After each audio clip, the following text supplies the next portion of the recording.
హల్లెలూయా. Good morning. మరొక రోజు మన యేసు నామములో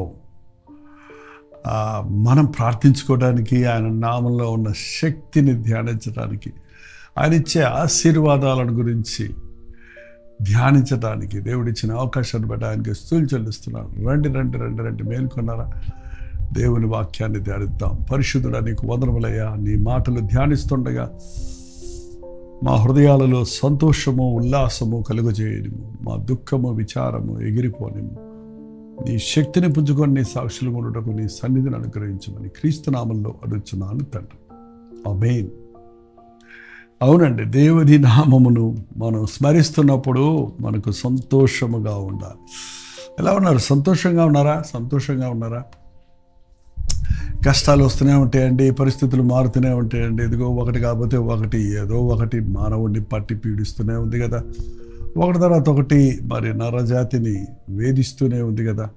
అన్నీ బాగుంటే మనసు బాగోదు, మనసు బాగుంటే ఆహారం ఉండదు, ఆహారం ఉంటే ఏంటంటే తినటానికి టైం ఉండదు అన్నట్టుగా ఉంది ఈ రోజున మనుషుల పరిస్థితి. ఎందుకు మనుషులు ప్రయాసపడుతున్నారు, ఆయాసపడుతున్నారు, రాత్రింబగళ్ళు కష్టపడుతున్నారు, ఏది సాధించలేక విసిగిపోతున్నారు. చూడండి, నరులు ఎంత కష్టపడ్డా దేవుని ఆశీర్వాదం మన కష్టార్జితం వల్ల ఎక్కువ కదటండి. నరుల కష్టము దేవుని ఆశీర్వాదాలకు మూలం కాదు. దేవుడు ఆశీర్వదిస్తే మన కష్టంలో నూరంతల ఫలాన్ని మనం పొందగలుగుతాం.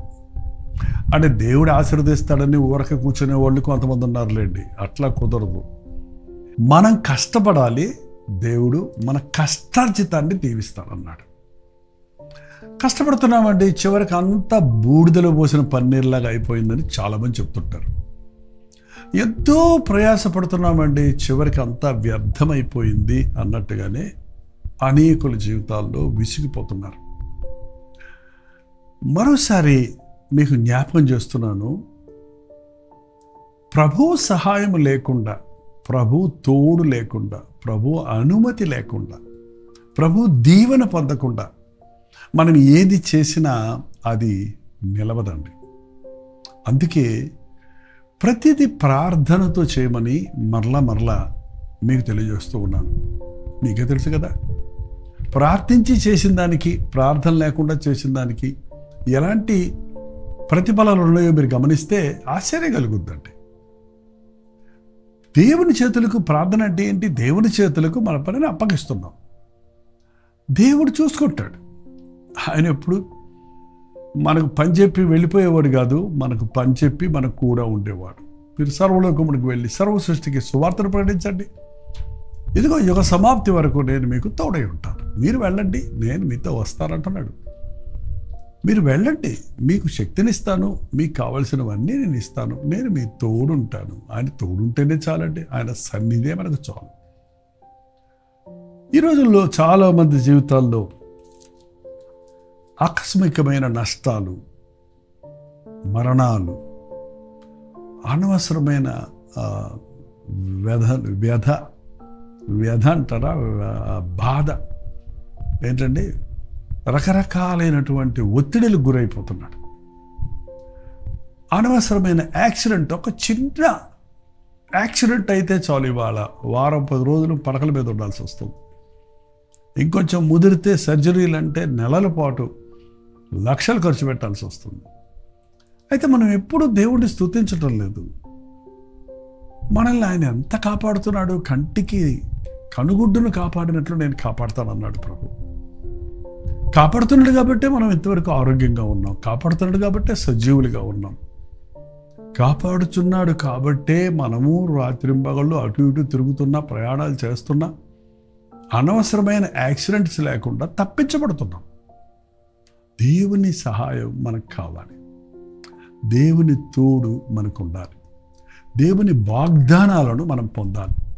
యెషయా గ్రంథము 65వ అధ్యాయంలో 22వ వచనం దగ్గర నుంచి చదువుతున్నాను, వినండి. వారు కట్టుకున్న ఇండ్లలో వేరొకరు కాపురం ఉండరు, వారు నాటుకున్న వాటిని వేరొకరు అనుభవింపరు. నా జనుల ఆయుష్ వృక్షాయుష్వంతగును. నేను ఏర్పరచుకుని వారు తాము చేసుకుని దాని ఫలమును పూర్తిగా అనుభవింతురు.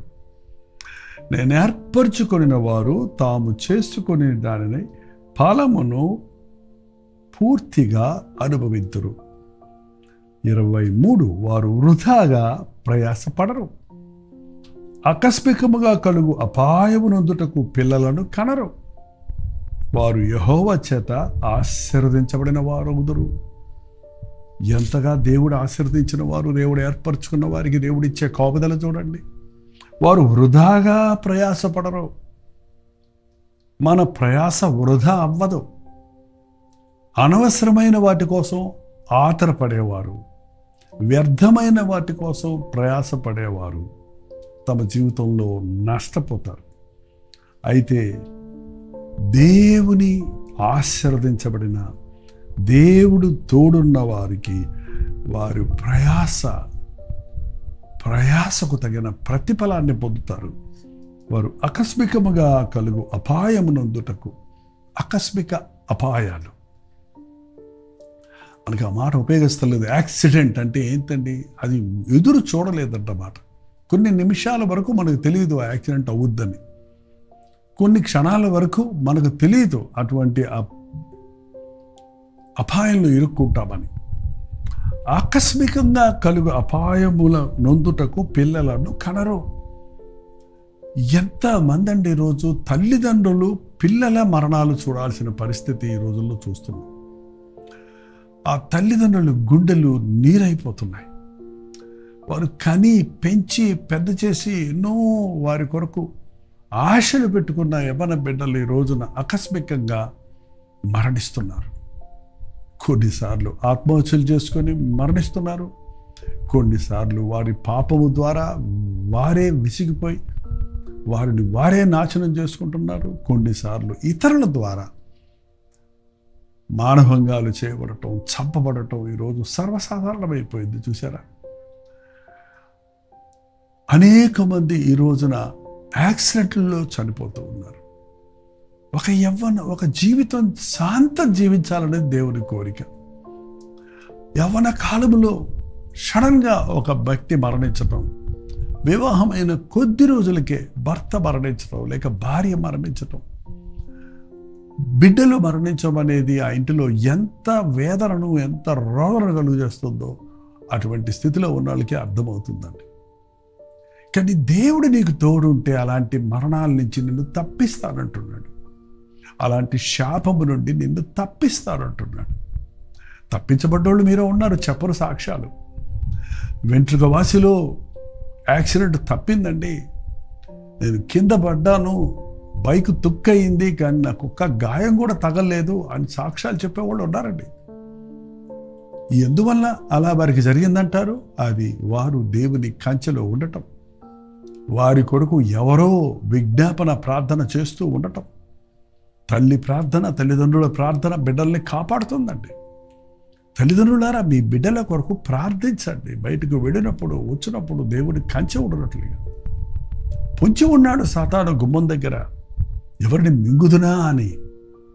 ఎంతమంది యవ్వన బిడ్డలు అమాంతంగా వారి జీవితాన్ని నష్టపరుచుకుంటున్నారు, నాశనమైపోతున్నారు.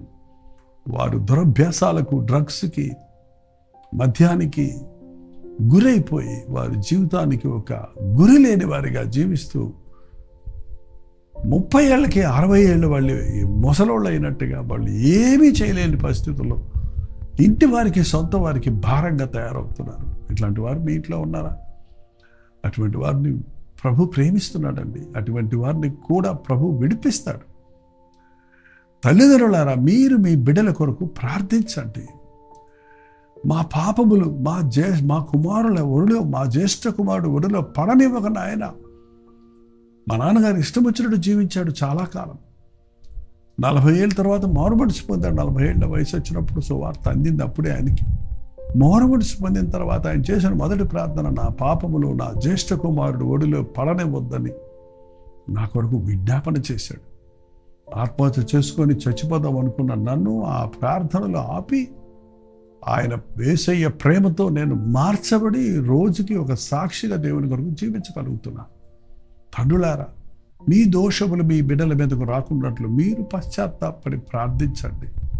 భార్యాభర్తలుగా, తల్లిదండ్రులుగా మీరిరువురూ కలిసి ప్రార్థిస్తే అర్థాంతరంగా మీ బిడ్డలకు మరణం రాదు.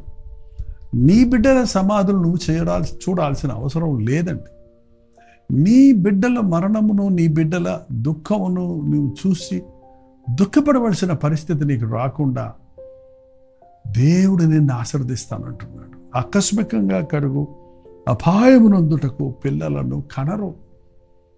కష్టపడి ప్రయాస వేదన పడి బిడ్డను కని ఆ బిడ్డను అల్లారు ముద్దుగా పెంచుకొని ఎన్నెన్నో ఆ బిడ్డల కొరకు ఆశలు పెట్టుకొని అకస్మాత్తుగా వాళ్ళు బాల్యదనముల్లోనూ యవన కాలంలోనూ మరణిస్తే ఆ గుండె వేదన ఎంత భయంకరమైనది.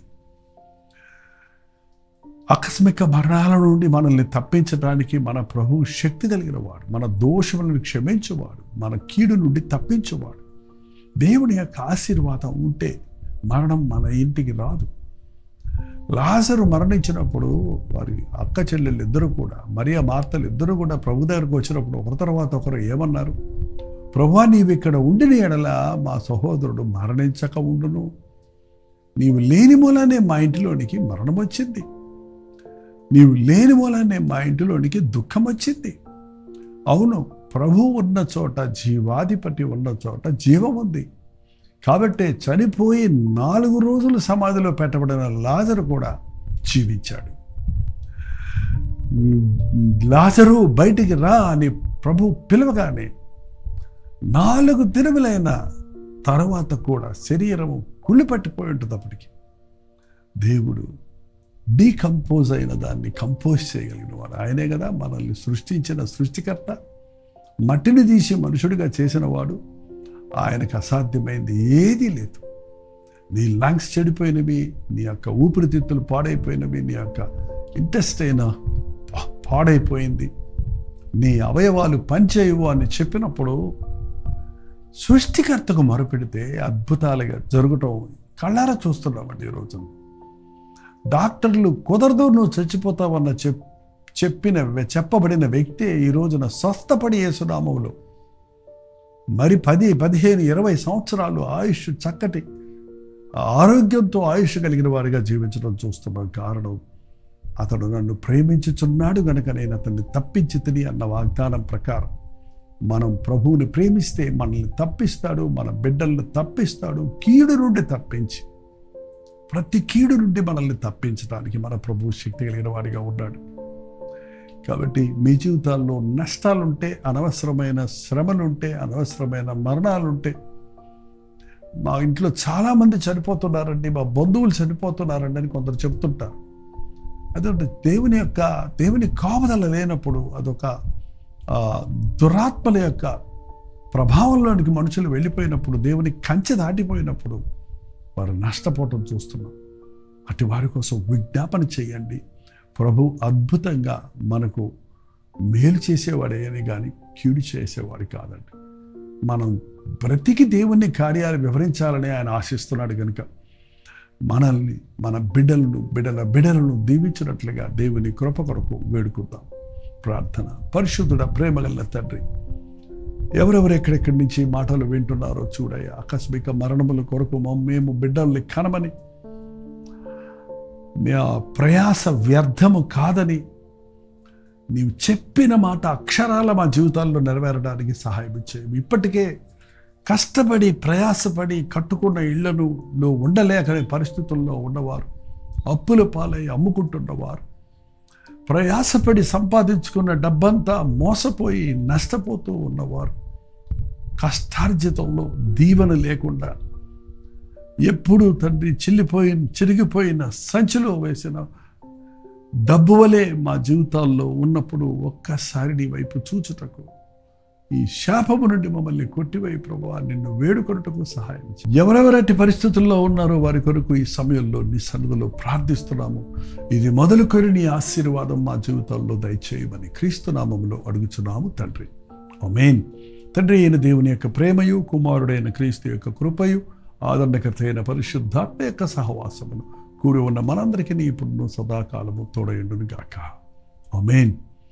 దేవుని స్తోత్రం. మీ ప్రార్థనా స్తుతుల భారాలు ఎప్పటికప్పుడు 954041 నెంబర్కి, ఒకవేళ మీరు ఇతర దేశాల్లో ఉంటే 9100101008 నెంబర్కి ఒక టెక్స్ట్ కానీ వాయిస్ మెసేజ్ కానీ వాట్సాప్ చేయండి. మీ పక్షాలు మేము ప్రార్థిస్తున్నాం. మీరు కూడా ప్రార్థించండి. దేవుడు అద్భుతంగా మనల్ని ఆశీర్వదిస్తాడు. మీ జీవితాల్లో ఆశీర్వాదాలు ఉన్నాయా ఒకసారి పరిశీలించుకోండి. మీ కుటుంబంలో అనవసరమైన మరణాలు ఉంటే దేవునికి మొరపెడదాం. అనవసరమైనటువంటి వేదనలు ఉంటే వాటి విషయమై దేవుని సన్నిధిలో పశ్చాత్తాపడదాం. మీ జీవితంలో దేవుని కంచె కాపుదల కలిగి దీవించబడే వారిగా ఉండాలని ప్రభువుల సన్నిధిలో నేను ప్రార్థిస్తున్నాను. అట్టి కృపలు మనందరికీ దేవుడు దయచేయను గాక. ప్రవచితమైతే మధ్యాహ్నం 3 గంటలకి హెచ్చరిక, అలాగే రాత్రి 9 గంటలకి కల్వరి ప్రతిరోజులో మళ్ళీ కలుసుకుందాం. మరి ఈ రోజున రాజమండ్రిలో 1 డే గెట్ టుగెదర్ జరుగుతుంది కదా. రాజమండ్రి పరిసర ప్రాంతాల్లో ఉన్నవారు రండి. మధ్యాహ్నం 1 గంటల నుంచి 5 గంటల వరకు, మళ్ళీ 5 గంటల నుంచి రాత్రి 10 గంటల వరకు 2 సెషన్స్ ఉన్నాయి. మరి మిమ్మల్ని ముఖాముఖిగా చూడటానికి, వ్యక్తిగతంగా ప్రార్థన చేయడానికి కూడా నేను ఆశ కలిగి ఉన్నాను. మీరు ముందుగానే వచ్చి ఈ మీటింగ్లో పాల్గొనండి, దైవాశీర్సులు పొందండి. అంతవరకు దేవుని మహాకృప మీ తోడేయడం కాక.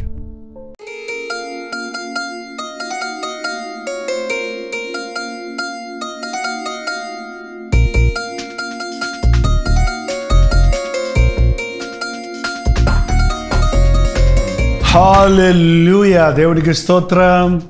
రాజమండ్రి పరిసర ప్రాంతాల్లో ఉన్న వారికి శుభవార్త.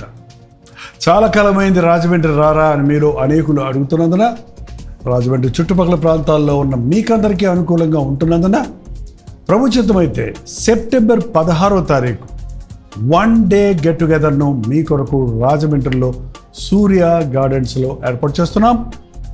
రండి. ముఖాముఖిగా మిమ్మల్ని చూడడానికి, వ్యక్తిగతంగా మీకోసం ప్రార్థన చేయడానికి కూడా అవకాశం కలుగు చేయండి. దేవుని వాక్యాన్ని ధ్యానిద్దాం, ఆయన్ని ఆరాధిద్దాం, ఆధ్యాత్మికంగా దీవించబడదాం. మధ్యాహ్నం 2 గంటల నుంచి 6 గంటల వరకు, 6 గంటల నుంచి 10 గంటల వరకు 2 సెషన్స్ ఉంటాయి. మీరు 2 సెషన్లో ఉండగలిగితే చాలా సంతోషం. లేక ఏది మీకు అనుకూలమో ఆ సెషన్కు హాజరై ఆధ్యాత్మికంగా ఉజ్జీవించబడండి. చిరునామా గమనించండి. Surya gardens function hall, Jawaharlal Nehru road, Rajahmundry. ఇంకా విషయమై మీకు వివరాలు కావాలంటే 9884707779 లేక 9884807779 అనే నెంబర్లకు మీరు కాల్ చేయండి, లేకపోతే వాట్సాప్ పెట్టండి. 954041 నెంబర్కి కూడా మీరు వాట్సాప్ మెసేజ్ పెట్టవచ్చు. తప్పకుండా మీకు వివరాలు తెలియజేయబడతాయి. మీ స్నేహితుల్ని, బంధువుల్ని కూడా పిలుచుకోండి. రాజమండ్రి పరిసర ప్రాంతాల్లో ఉన్న మీరందరూ వస్తారని ఎంతో ఆశ ఎదురు చూస్తున్నాం. మనందరం కలిసి మన ప్రభునామాన్ని మహింపరుద్దాం. రండి, ఆశీర్వదించబడండి.